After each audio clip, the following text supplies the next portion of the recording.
Halo semuanya, kembali lagi bersama saya di Adela Mining.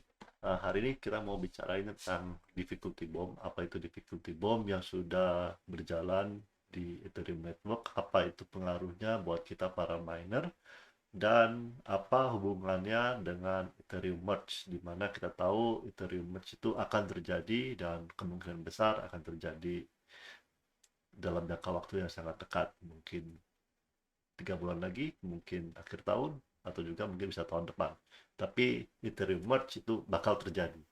Dan itu ada hubungannya dengan difficulty bomb. Di mana difficulty bomb ini sudah didetonasi, yang berarti sudah berjalan difficulty bomb ini. Mungkin kita mau lihat dulu sejarahnya, apa sih kenapa tentang Ethereum itu, mengapa Ethereum itu ada proposal untuk switch dari proof of work ke proof of stake. Jadi banyak ya, seperti kita tahu, proof of work itu adalah kita para miner doing validation, mengerjakan validasi di networknya. Terus nanti begitu dia sudah pindah ke proof of stake, kita para miner sudah nggak bisa lagi itu mine. Jadi difficulty bomb itu adalah proposal di mana Ethereum protocol itu memaksa kita untuk stop mining dan pindah ke proof of stake. Itu proposal sudah lama, itu dari 2015 Agustus tanggal 5, di mana kodenya itu sudah ditulis dan sudah diimplementasikan dan sudah dideploy di Ethereum Network. Jadi pada tanggal sekitar bulan Agustus 2015 itu difficulty bomb sudah ditambahin dan didetonasi. Dan itu ada impact ya, di mana kalau kita bisa lihat di sini, jadi Ethereum itu kan memproduksi blok ya. Setiap blok itu diproduksi dan setiap blok itu diproduksi oleh divalidasi oleh para miner, dan miner yang memvalidasi mendapatkan reward, di mana reward itu adalah Ethereum, dan itulah yang kalian tambang. Nah, tapi kalau difficulty bomb ini didetonasi itu ada impactnya, di mana seiring dengan berjalannya waktu blok yang dihasilkan itu semakin sedikit. Jadi kalian bisa lihat ini 2015 mereka mencoba mendetonasiin, ternyata berpengaruh besar terhadap produksi bloknya, jadi di delay. Jadi nggak jadi, kembali lagi ada percobaan kedua 2017, kita lihat impactnya turun lagi, jadi mereka batalkan lagi, kembali seperti normal. 2019 coba lagi, gagal, balikin lagi. Jadi ini sudah 5 kali, 1, 2, 3, 4, dan yang terakhir adalah yang sekarang ini 2022 Mei yang sudah didetonasikan. Nah, apa yang terjadi kalau kita tetap ngotot mining? Nanti itu ada konsepnya di mana network itu completely menjadi beku. Jadi menjadi, they call it freeze, di mana itu nggak ada tujuannya karena udah nggak ada blok lagi yang bakal diproduce. Nah, mengapa disebut merge? Jadi sekarang ini difficulty bomb sudah berjalan dan sudah diimplementasikan. Nah, di saat yang bersamaan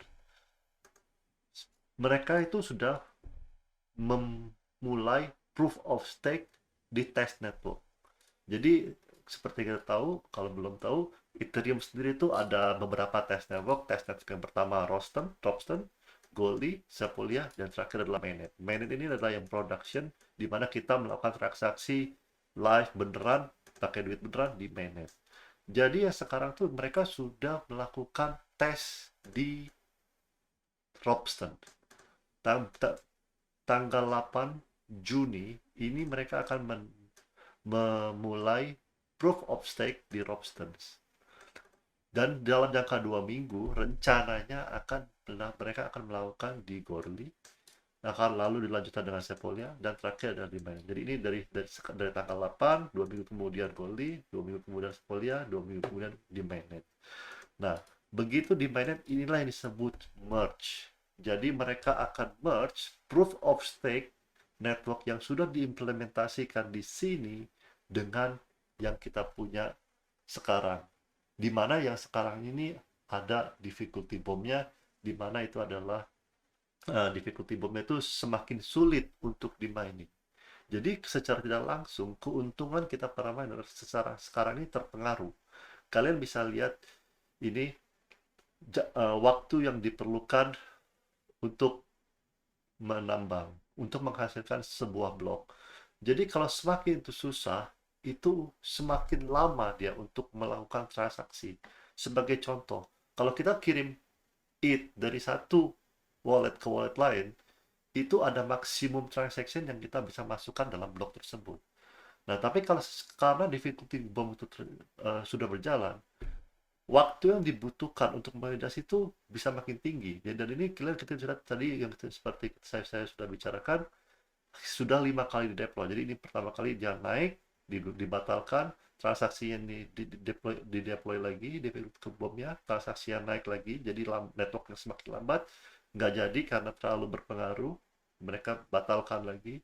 Dan ini kita lihat 1, 2, 3, 4. Ya sekarang belum kelihatan. Ini kita belum begitu kelihatan di sini impact-nya ya. Tetapi seperti yang saya kira, uh, karena mereka tuh mesti memposisikan time-nya itu secara tepat. Kenapa? Kalau kejadiannya seperti ini, mereka nggak bisa merge karena waktu itu proof of stake-nya belum ready, makanya dibatalin. Tapi dengan apa yang terjadi dengan sekarang? Yang sekarang ini mereka sudah sangat dekat. Mereka bilang mereka sudah ready, sudah siap, makanya mereka mau uh, pakai testnet, pakai test network dulu, terus dalam jangka dua waktu mereka akan berusaha menaikkan tingkatnya. Jadi dari Ropsten ke Goldie, saya lihat dan terakhir adalah di mainnet sendiri. Dan mereka itu mesti cepat ini karena kalau mereka terlalu lama, yang terjadi adalah terlalu berpengaruh di network ya. Networknya terlalu lambat dan transaksinya bisa beku, bisa tidak dapat melakukan transaksi. Karena itu mereka harus timingnya mesti tepat. Jadi apakah secara nggak langsung ini merge sudah dekat dengan adanya difficulty bomb? Kita nggak ada yang tahu karena belum ada yang tahu dan developernya sendiri pun nggak mau kasih tahu karena ada beberapa alasan. Salah satu alasan adalah kalau mereka tahu, mungkin kalau mereka kasih tanggal yang dekat, misalnya mereka bilang 1 bulan lagi, mereka mungkin takut para miner ini adalah melakukan hard fork di mana mereka mau mempertahankan Ethereum network ini sendiri dengan proof of work, nggak mau proof of stake. Tapi saya nggak mau bahas itu, saya mau bahas apa itu impact-nya buat kita para miner. Dan saya kira impact-nya adalah ya semakin sulit karena sekarang ini difficulty bomb sudah berjalan, sebenarnya sudah berjalan sekitar 1 atau 2 minggu, dan kita bisa lihat ini sebenarnya difficulty-nya sudah mulai semakin sulit dan profit kita semakin turun. Selama mereka nggak menunda, nggak delay ini difficulty bomb, lama-lama ini makin sulit. Jadi mungkin kita para miner mesti berpikir ya, koin apa lagi yang ada yang bisa di mining. Mungkin kita bisa mining Raven coin, Vero, Zero, Cortex. Cuma saya kira ini akan sangat berpengaruh buat kita di mana probability kita ya bisa beda jauh. Kalian lihat aja di sini, hampir separuh perbedaannya. Jadi mungkin pertanyaannya adalah kapan sih actually bakal merge ya? Kapan itu kita nggak bisa mining lagi? Eh, nggak ada yang tahu seperti saya bilang sebelumnya karena yang kita tahu ada Propston itu tanggal 8 Juni.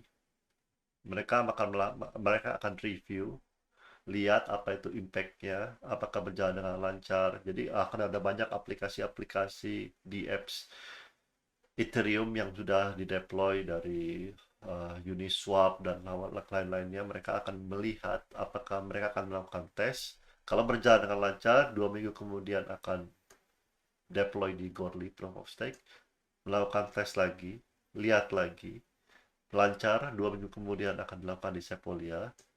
Kalau bagus, lancar, mereka akan melakukan di mainnet. Jadi dari 8 Juni ke sini 2 minggu, dari sini ke sini 2 minggu, dari sini 2 minggu. Jadi mungkin ada sekitar 1 bulanan ya dari 8 Juni, di mana 8 Juni 2 minggu, tanggal 22 untuk Goerli, tanggal 6 Juli will be Sepolia, and then mereka mungkin mainnet. Mungkin ya, aduh, saya rasa sih nggak mungkin akhir Juli karena mereka pasti akan melakukan beberapa diskusi. Mungkin paling cepat sekitar Agustus. Jadi buat kita para miner masih ada berapa nih? 6 bulan, Juli, Agustus.